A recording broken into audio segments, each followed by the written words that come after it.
Now, I'm guessing Brittany will watch this.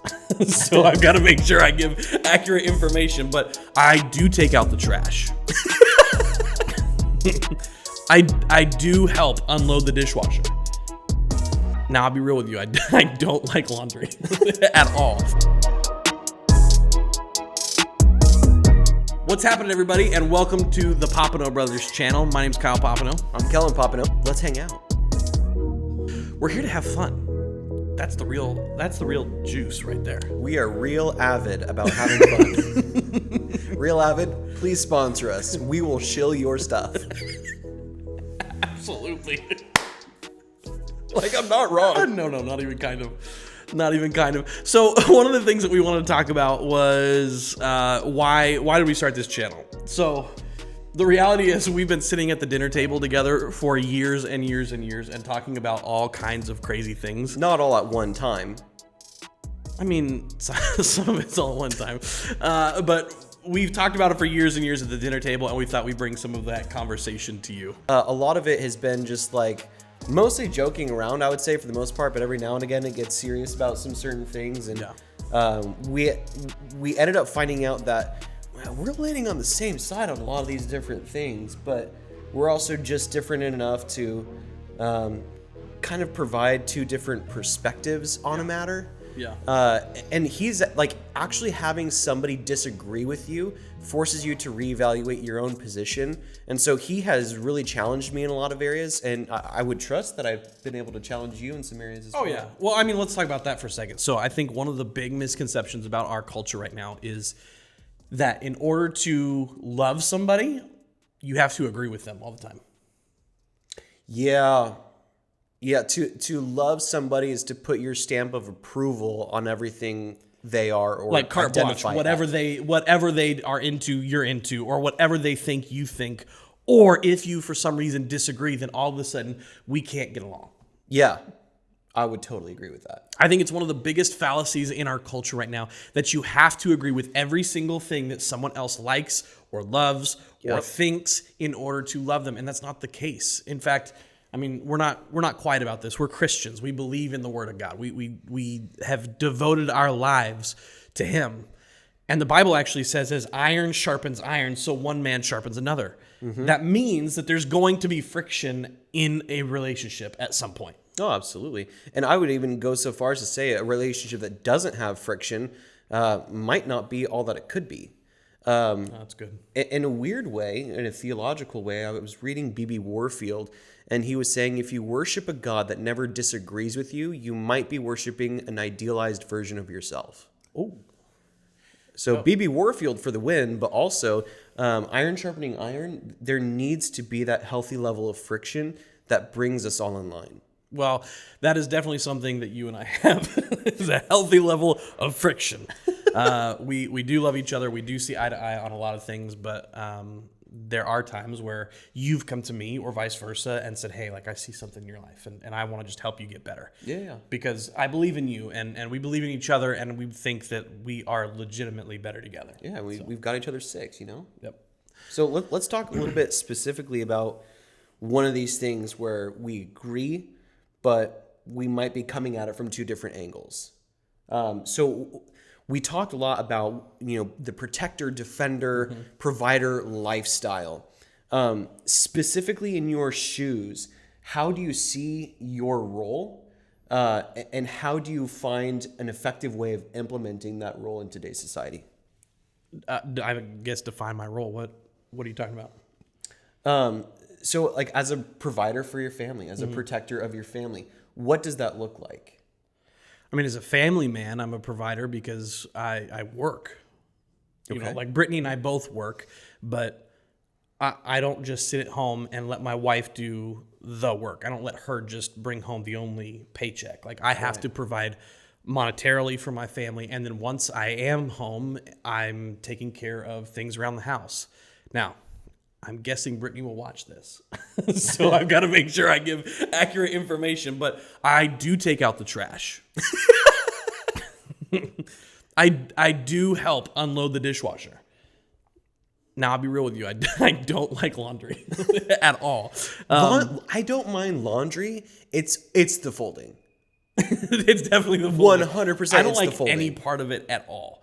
But I do take care of things. I make sure that the house is tidy. I will help make sure that Levi is taken care of. So like on days that Levi goes to school, I provide for him by making sure he's got the right clothes on. He's not going outside without a jacket. I do make sure that he has a lunch. Like he's taken care of.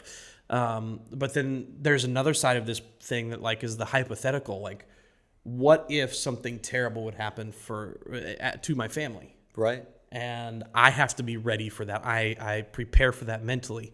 And I think that's really like the best thing that I could tell somebody to do is prepare mentally. Like think about these things before they happen. Absolutely. It's like, okay, you may not be into guns. That's fine. There's other ways of protecting your family. But when we look at things like COVID, right? When COVID happened, Brittany and I were caught in this situation where we didn't have toilet paper for a hot second. And so we had to like figure out something very quickly. How do we get toilet paper? Yield seat covers.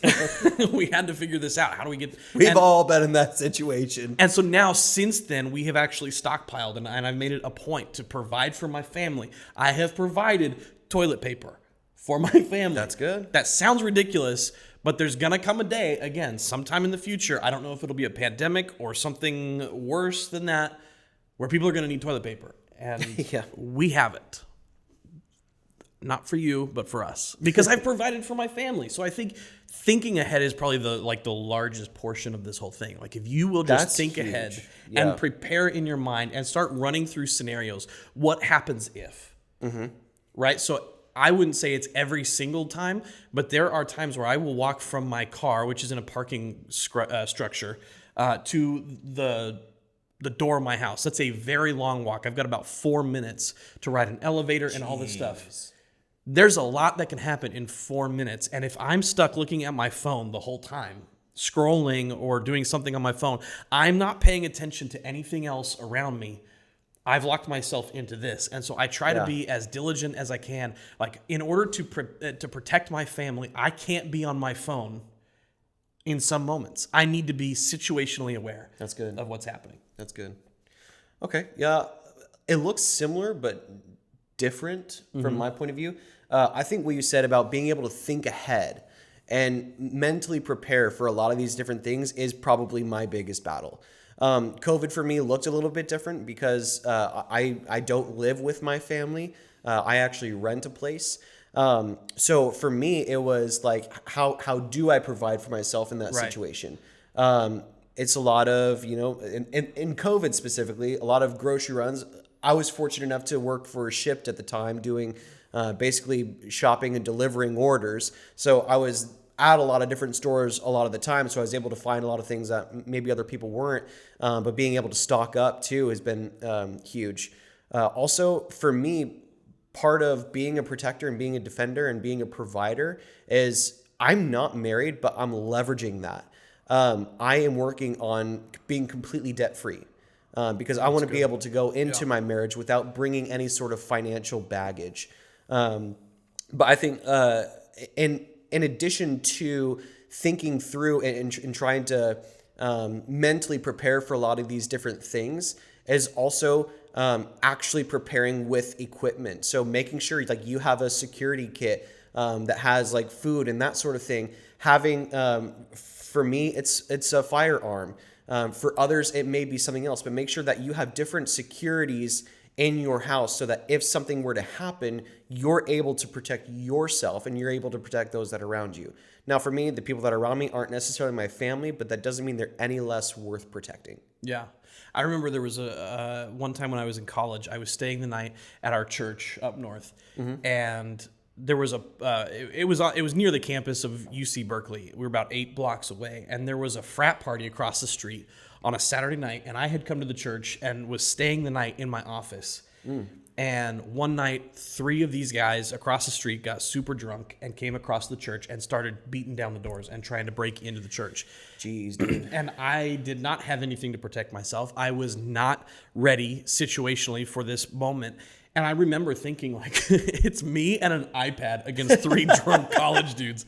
And I knew in that moment, I felt this in that moment that, like, I was not going to be able to protect myself or the church. Yeah, there's nothing worse than getting caught with your pants down in a situation like And that. so I just decided even then, like I was very young in college. I remember thinking like, this will never happen to me again. Okay, in the moment, was it like a terrifying thing? Absolutely. And had you thought through what you can do and what you were willing to do? Yeah, I mean, I called the cops. It was like, hey, like send somebody over there. And they said, well, we'll be there, but it's going to be a few minutes. Yeah. And so I had a few minutes, which I think it was 10 or 15 minutes that it took them to get there. That is a long time. That's a long window for Berkeley like crap PD to for the go win. down. There's a lot of stuff that can go down in those 15 minutes. And I just remember thinking like, that will never happen to me again. Yeah. And so I bought my first firearm that way. It wasn't too long after that I bought it. I remember when I was finally old enough, like I went and took classes with my firearm. Like I'm ready to go. I don't advertise it like in my day-to-day life. Obviously, I'll do it here, but like I carry concealed all the time because I'm ready to defend myself, my church, my friends, my family, whoever it is in that moment, if that moment comes, because I'm just not going to get caught like that again. Yeah. Well, there's a moment a couple years ago where I live where the couple that I live with had gone on vacation. And I was alone in my room at about 9 o'clock at night. It's dark outside. And I hear some rustling at what I think is the front door. I'm not totally sure. It could also be the neighbor's door because it opens right next to my door. And then it went away. And I thought no harm, no foul. But then maybe about 2 minutes later, I hear the garage door for sure open. And I'm calling out, hello, hello, hello. And there's nobody there. And that's a spooky moment because that's when you have to decide, okay, not just what am I mentally prepared to Right. do, but what am I mentally willing to do? Right. And what have I trained to do? I had spent a lot of time with, with Brandon, a couple other people, and actually training with my firearm. And so in that moment where there's potentially somebody in my house and I don't know what they have on them and I'm not sure what their intention is to do with me, I need to be able to protect and defend myself and protect and defend the house of, the owners essentially. But then I called out, didn't hear anything, and I heard them walk around back to the front door, and I waited. And I had my finger off the trigger, but I had my gun trained on that front door, and opens up the front door, and turns out it was the guy I live with. It was his daughter. That was an awkward phone call. I scared the bejeepers out of her and scared myself a little bit too. But it's never a fun time when it's like, hey, so-and-so, hope you're having a great time in Hawaii. If you hear it through the grapevine that I held your daughter at gunpoint, that happened. Yeah. You know? No, I think you have to make the decision now before you're in the situation. You have to make the decision now. I'm going to stand. I'm going to defend. Absolutely. Or maybe you decide, hey, the firearm thing's not for me. That's fine. Decide what you're willing to do. And if you need to retreat. I think honestly, one of the biggest things that I've learned in my training is get out of the situation. I'm not looking to get into a gunfight. I want to get away from the noise as fast as possible. Yeah. I'm getting me and Brittany and Levi the heck out of there as fast as I possibly can. If I have to draw my weapon, everything else has gone wrong. Yeah. That's the way I feel about it. That being said, I live my life this way. I'm preparing for something bad to happen, but I'm hoping for the best. I'm not this like doomsday prepper guy. Totally. I believe in being prepared for specific things, but also I love to have a good time, and I don't want to have to worry about imminent disaster at every single moment. And if I can live prepared, I don't have to worry about that. Yeah. I get to enjoy my life because I have prepared. There's also a lot of really good other security options out there besides just a firearm. Just personally, I would say stay away from using a knife if you have to, because it's real easy for that to be used against you. But I think setting up as many parameters before that severe moment happens, I think having a video doorbell of some kind is awesome.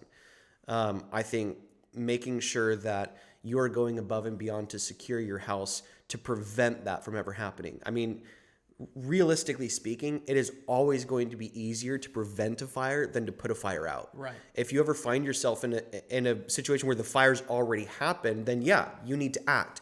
But do everything and take every precaution from preventing that from ever happening in the first place. Yeah. Yeah, that's good. We've talked in other videos about wanting to be the most dangerous person in the room. And I don't want it to sound like we're these hyper-aggressive meatheads that just have to be dangerous all the time. Does it look like I work out? But I do think there's something to understanding that, like, hey, I'm going to be a great husband. I'm going to be a loving father. I'm going to be a passionate pursuer of people. I love being around people. My wife and I love hosting people and having them over to our house. But then in a moment's notice, being able to turn on this next side of me that says I'm willing to die to protect my own family. I'm willing to do whatever is necessary in the moment to make sure that my family is okay, to make sure that my friends are okay. And I would even say that it's not limited to just my family. It's whoever is around me in that moment. I become the most dangerous person in the room because I step into a room and I start thinking immediately, hey, where are the exits? Yeah, ooh, that's good. I start thinking, how many people are here? What's going on? Who's wearing what? And I've started to try to memorize things in maybe low tense situations. A couple of days ago, I was in In-N-Out, and there was an older man in the restroom, and a younger man walks into the restroom and kind of pushes the door open a little quickly. And the old man had just leaned down and threw his trash away in the bathroom, and the door slung open and hit him in the head. Oh, geez. And the old man lost his ever-loving mind and started cursing and like really getting aggressive at the younger man. The younger man profusely apologized, but then when the old man started getting aggressive and like coming at him and cursing, the younger man immediately just was like, hey, I've already apologized to you, and now you're being the jerk. Like, you need to calm down. And I was on the phone with my wife, and I was like, yo, I got to call you back. This thing's coming towards me. And the first thing I did was pay attention to, what is this guy wearing? And where am I in relation to the door? How do I get away from this? Or is backup needed? Like this, I just watched this whole thing play out. I'm the only person in the entire restaurant who had a direct line of sight to this door. Does this man need backup? Yeah. So you've got to be ready. And so I will defend anyone around me, because that's what I feel like my calling is. It is a high calling to be a protector. And so we're going to be continuing conversations like this. I think this is actually a really good conversation, a good way to start it. But we hope that you come along this journey with us and enjoy these conversations, because I think there's a lot more where this came from. Oh, yeah. I mean, like you said, we have 4 years worth of dinner table conversations to cover. At least 4. I'm also excited to maybe bring on some other people as well and talk to them about, how they view a lot of these different things, how they view, protection, self-defense, providing for our families. I'm really excited to get a lot of different views on this. And I personally would love to hear your views on this. So if you don't mind, go ahead and leave a comment. I'd love to hear from you what your views are on these different things. Feel free to subscribe to our channel, because there's a lot where this came from, and we're really excited about bringing a lot of this content to you. Hit the notification bell so that you know when these videos are being uploaded. Ring-a-ding-ding. I love that. Yeah. That needs to be like the little audio snap for every time we do this. Like, hit it, and then just we play the audio clip. Ring-a-ding-ding. You like that? I do. Right. I do. Well, guys, it's been so much fun hanging out with you. We're going to go ahead and land this plane. But like we said at the beginning of the video, this is the Popino Brothers, and we're excited for the next one. Yep. Hey, do us a favor. Stay wild, stay free. Dude, I love that. Stay wild.